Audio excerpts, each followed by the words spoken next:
আপনি কি কখনো সৈকতে এমন ছোট পাখি দেখেছেন যেগুলো ঢেউয়ের সঙ্গে তাল মিলিয়ে দৌড়াদৌড়ি করে? এই পাখিগুলোকে স্যান্ডারলিং বলা হয়, যেগুলো স্যান্ড পাইপার পাখি পরিবারের সদস্য। সৈকতে এদের চলাফেরা এবং দৌড়ানোর ভঙ্গি এতটাই মজার যে দেখলে মন ভরে যায়।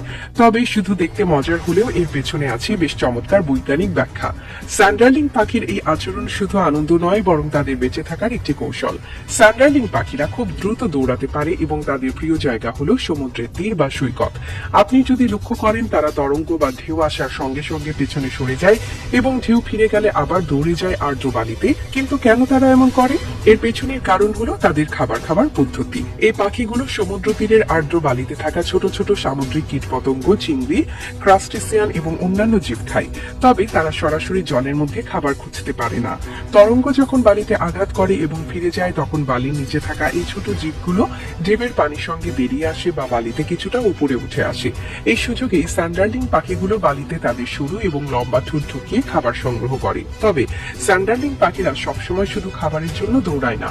অনেক সময় এদের মধ্যে কিছু পাখি ঢেউয়ের সঙ্গে দৌড়াদৌড়ি করে যেন মজা নিচ্ছে। এটি তাদের স্বাভাবিক আচরণের অংশ, যা দেখে মনে হয় তারা খেলায় মেতে উঠেছে। এই দৃশ্য সৈকতে যাওয়া মানুষের জন্য একদম মনোমুগ্ধকর।